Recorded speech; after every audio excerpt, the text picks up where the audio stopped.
मैं कहना चाहूंगा ये विरोधियों का सवाल ज्यादा रहता है। अच्छा, हाँ। कि हुड्डा जी के ज्यादा बनेंगे, शैलजा जी के ज्यादा बनेंगे, नेता विशेष की कोई बात नहीं है। सिर्फ सभी एक सोच के साथ आदरणीय हाथ के पंजे के ऊपर हमारे आदरणीय नेता राहुल गांधी जी की सोच को लेकर के आगे बढ़ने का ज्यादा नहीं तो लोगों ने तो इस बार मन बना रखा था, लेकिन कहीं ना कहीं थोड़ी सी कमी हमारी संगठन की रही होगी और ये बीजेपी की वोट चोरी की रही होगी। 22,500 के अंदर हमारी 8 सीटें आने से रहेगी और हम ऐसा होता तो बहुमत में होते हैं। यही एक नतीजा है कि ये वोट चुने हुई सरकार नहीं है जी, ये है चोरी की सरकार। लोगों के ऊपर हो, जिस भी व्यक्ति को जिस भी तरीके से वो अपना प्रभाव डाल करके झुकाने का काम किया उन्होंने, और ये कारण रहा कि हमारी पार्टी थोड़ी सी कमजोर हमारी बैठ के रही। दर्शकों का भाई बहुत बहुत स्वागत है। एक कहावत है हरियाणा में कि 12 साल में कुर्डी के बोर्ड जाए। भाई कांग्रेस पार्टी के बोर्ड गए हैं। कल रात को जिलाध्यक्षों की सूची आ गई है। 32 जिलाध्यक्ष बनाए हैं, उसमें जातीय समीकरण भी लिए गए हैं। उससे ठीक एक सप्ताह पहले जो यूथ की टीम थी, जो वोटिंग से बनी थी, उनकी भी आ गई थी। उनकी मतलब अच्छी खासी सूची आई। उसमें अध्यक्ष, उपाध्यक्ष, जनरल सेक्रेटरी, उसमें भी जातीय समीकरण साधे गए। तो अब नई कांग्रेस तैयार हो गई है और लोगों में, कांग्रेसियों में बड़ी एक दिक्कत थी कि भाई हमारा संगठन नहीं है, हम इसलिए हार गए। भाई वो शिकायत होगी अब दूर। दोनों यूथ की और जनरल की सूची आ गई है। तो हमने सोचा इसको लेके हम युवाओं से, जो भी कांग्रेस के नए बने, उनसे बात करें। तो इस कड़ी में घरौंडा से सोमिल, जो कांग्रेस के युवा के उपाध्यक्ष बने हैं, आज सोमिल से मिलने हम पहुंचे। सोमिल युवा नेता है और इनके पिता भी लंबे टाइम से कांग्रेस में है, रघुवीर सिंह संधू। सोमिल, आप बनने के बाद तो मुझे आज ही मिले। सबसे पहले तो आपको बधाई हो कि आप वाइस प्रेसिडेंट। बहुत बहुत धन्यवाद आपका और आपके सभी दर्शकों का। बिल्कुल, मैं एक बात कह रही थी ना, जो वो कुर्डी के बोर्ड वाली, अब आपकी टीम आ गई। अब आपको शिकायत नहीं करनी चाहिए कि संगठन नहीं है इसलिए हमारे, तो क्या रोड मैप है अगला? नहीं जी, कोई शिकायत वाली बात नहीं है। बात ये है कि जी बहुत लंबे संघर्ष के बाद पार्टी ने एक बहुत ऐतिहासिक फैसला, मैं कहूँगा, लगभग युवाओं की तो मैं इकाई कहना चाहूँगा। पहले तो बहुत लंबे समय से युवा की इकाई हमारी तैयार थी, पिछला कार्यकाल हो और इस नए कार्यकाल के अंदर जो हमारी पूरी टीम को एक मौका मिला है प्रदेश के युवाओं का नेतृत्व करने का, उसके लिए मैं भी सबसे पहले अपने पार्टी के शीर्ष नेतृत्व का बहुत बहुत हार्दिक धन्यवाद करना चाहूँगा आपके माध्यम से जी। और जैसा कि आपने देखा कि कल हमारे रात के लगभग 10-11 बजे हमारे सीनियर कांग्रेस की भी जितने भी हमारे जिलाध्यक्षों की जो सूची आई है, 32 जिलाध्यक्षों की हमारी जो सूची आई है, उसके लिए भी जी पार्टी शीर्ष नेतृत्व का हम बहुत दिल की गहराइयों से धन्यवाद करना चाहेंगे कि एक बहुत ही मजबूत टीम समाज के सभी वर्गों को लेकर के, बिल्कुल, चाहे वो कोई भी जाति हो, कोई भी समाज हो, अच्छा खासा समीकरण बना, बहुत अच्छा समीकरण मैं कहना चाहूंगा। जिसकी जितनी जो राहुल जी की सोच है, वो आपको उसके अंदर दर्शाएगी। जिस समाज की जितनी हिस्सेदारी हो, उनको वो दिया उचित स्थान न्याय करने का उन्होंने काम किया है पार्टी संगठन में। क्योंकि शुरुआत मैं कहना चाहूंगा कि अपने घर से ही होती है। जो वो कहना चाहते हैं उन्होंने अपनी पार्टी के अंदर वो करके दिखाया है। अच्छा, ये जब जिलाध्यक्ष के जब नामांकन भरवाए जा रहे थे, तब ये बात चली थी कि भाई भूपेंद्र हुड्डा के ज्यादा बनेंगे, लेकिन अब आप इस बात से संतुष्ट हैं कि सही में सभी नेताओं को साधा गया जिसका जो हक बनता था? जी बिल्कुल, ये मैं कहना चाहूंगा ये विरोधियों का सवाल ज्यादा रहता है। अच्छा, कि हुड्डा जी के ज्यादा बनेंगे, शैलजा जी के ज्यादा बनेंगे, रणदीप जी के ज्यादा बनेंगे। लेकिन हमारी पार्टी में आपको आश्वस्त करना चाहूंगा कि इस उनके आरोपों बिल्कुल निराधार है।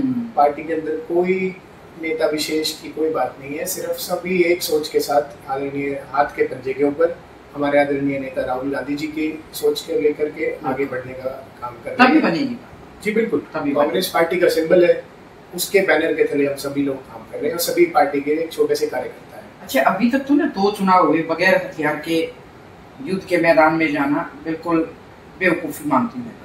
अब होगी भाई पूरी सेना तैयार जी। असली जो युद्ध है ना, क्योंकि 10 साल तीसरी बार बन गई और कांग्रेस की आई हुई सरकार चलेगी, अब तक पश्चाताप है। तो अब पूरी आपके सेना जो तैयार है, मैदान है, एक तरफ तगड़ी पार्टी है, दूसरी तरफ आपकी नई जो टीम बनेगी, तो किस तरह का रोड मैप की है? क्योंकि आपकी मीटिंग हो चुकी होगी और आगे भी होंगी, तो आपके हिसाब से किस तरह का रोड मैप? देखिए, जैसा कि सभी को पता है, लगभग हम 10 साल से सत्ता से बाहर है हमारी पार्टी।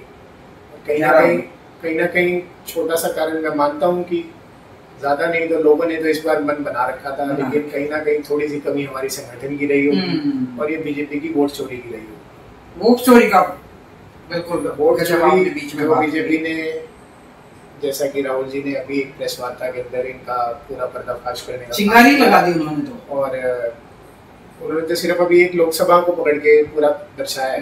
अब आप सोचिए कि पूरे देश के अंदर इन्होंने क्या किया। हरियाणा के अंदर भी सिर्फ लोगों ने तो एक तरफा मन बना रखा था, सिर्फ 22,500 से बचे आप। 22,500 के अंदर हमारी 8 सीटें आने से रहेगी, और हम ऐसा होता तो बहुमत में होते। जिस दिन, मैं आपको ये कहना चाहूंगा, जिस दिन इलेक्शन कमीशन ने डिजिटल डेटा हमें दिया, कांग्रेस पार्टी को प्रोवाइड कराया, जो हमने आरटीआई लगाई हुई है, उसी दिन, उसके 1 महीने के भीतर पूरे देश के अंदर हम आपको बताएंगे कि किस तरीके से इन्होंने किस लोकसभा के अंदर कितनी गड़बड़ करने का काम किया। और यही एक नतीजा है कि ये वोट चुने हुई सरकार नहीं है जी, ये है चोरी की सरकार। बिल्कुल। और अब हमारा सेना भी तैयार है, सेनापति भी तैयार है। सेनापति भी आपको आने वाले थोड़े दिन बहुत ही जल्दी समय और बर्निंग इशू है जी। बिल्कुल। देखो, मैं पूरी संगठन बर्निंग इशू है ना, मैं एक चौधरी वीरेंद्र सिंह ने एक बात कही, कब इसमें ईंधन डालने की जरूरत है। भाई ईंधन डालोगे, अब आपकी टीम बन गई है जी। नहीं जी, पूरी युवा प्रदेश अध्यक्ष, हमारे युवा कांग्रेस की जो पूरी इकाई है वो भी बन के तैयार है, और हमारे सीनियर कांग्रेस के जिलाध्यक्ष भी बन के तैयार है। और बहुत ही जल्द आपको प्रदेश अध्यक्ष, जो भी हाईकमान हमारे बीच में चुन करके भेजेगा, वो भी आपको देखने को मिलेगा। तो एक पूरी सेना, हम तो युवाओं के आवाज उठाने का काम करेंगे, और हमारे सीनियर लीडर्स के साथ, सभी के साथ, उनके एक युवाओं की फौज बन करके उनके साथ काम करेंगे, और एक संपूर्ण हमारी कांग्रेस पार्टी का एक संगठन बीजेपी को एक्सपोज करने का काम करेगा, और आने वाले समय में पार्टी को बूथ लेवल तक मजबूत करके, ताकि हम 2029 के अंदर हमारे नेता आदरणीय राहुल गांधी जी को प्रधानमंत्री बना पाए, और कांग्रेस के हरियाणा के अंदर एक बार फिर से तीसरी वो रहेगी थोड़ी सी। हम पूरी कोशिश करेंगे, पूरी हमारी तमाम संपूर्ण अपना तन मन धन से पूरी हमारी जो पार्टी का ऑर्गेनाइजेशन है, सभी लोग मजबूती से काम करके 2029 के अंदर सेंटर के अंदर भी और हमारा प्रदेश के अंदर भी कांग्रेस पार्टी की सरकार बनाने का प्रयास करें। एक छोटा सा सवाल और छोटी सी प्रतिक्रिया चाहूंगी, बिल्कुल मैं 30-32 सेकंड की, ज्यादा लंबी बात नहीं करेंगे, आपको भी चलती है। आपने पूरे हरियाणा की बात की, पार्टी की बात की, वोट चोरी की बात की, लेकिन जिस बेल्ट पे आप बैठे हैं ना, जीटी रोड बेल्ट, ये सबसे बड़ी चुनौती है कांग्रेस के लिए, और उसकी जिम्मेदारी आप यूथ पे अगर बात करें ना, बहुत यूथ है जी इस रोड पे, आप वाइस प्रेसिडेंट, मुझे थोड़ा सा समझा जी। बिल्कुल, जैसा आपको पता है कि हमारे करनाल से मनोहर लाल खट्टर जी भी 10 साल लगभग मुख्यमंत्री रहे हैं, करनाल से विधायक थे। तो कहीं ना कहीं जिस तरीके का काम बीजेपी करते आई है, एक प्रभाव डालने का, चाहे वो इलेक्शन कमीशन के ऊपर हो, चाहे लोगों के ऊपर हो, जिस भी व्यक्ति को जिस भी तरीके से वो अपना प्रभाव डाल करके झुकाने का काम किया उन्होंने, और ये कारण रहा कि हमारी पार्टी थोड़ी सी कमजोर हमारी बेल्ट पे रही।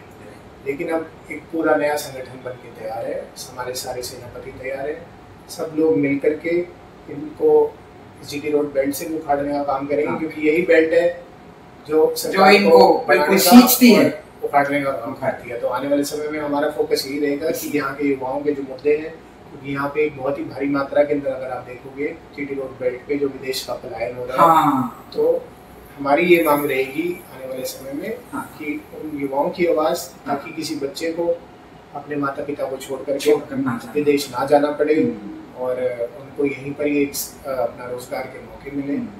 तो एक ये सब चीजों को फोकस करेंगे, और हम मजबूती से प्रैक्टिकली बहुत बहुत शुक्रिया सोमिल का भाई। ये अब अग्नि परीक्षा अब है, संगठन ना बनने का रोना रोया जाता था कांग्रेस में, लेकिन संगठन बन गया और अब अग्नि परीक्षा शुरू होगी।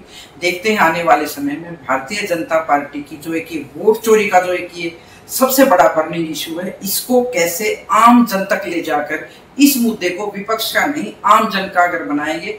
चुनाव में बेशक 4 साल है, लेकिन लड़ाई मजबूती से लड़नी पड़ेगी कांग्रेस को, तभी इनका कुछ ना कुछ हो सकता है। अभी तक तो एक दूसरे की टांग खींचना, संगठन ना बनना, कई कारण थे, कारण सारे साफ। जीटी रोड बेल्ट होया मतलब पूरे हरियाणा में आज एक मैसेज गया, भाई संगठन बन गया है। यूथ को लेकर राहुल गांधी का हमेशा फोकस रहता है, और ऐसे ऐसे अगर जो युवा और नौजवान आए हैं जो इतनी सी छोटी उम्र में इलेक्शन लड़के उप प्रधान बन गए, यानी वाइस प्रेसिडेंट, तो भाई ये लड़ाई देखते हैं तीखी होगी, और हमारी इस पर नजर रहेगी। तो हमारे साथ बने रहिए, देखते रहिए। बहुत बहुत शुक्रिया, नमस्कार।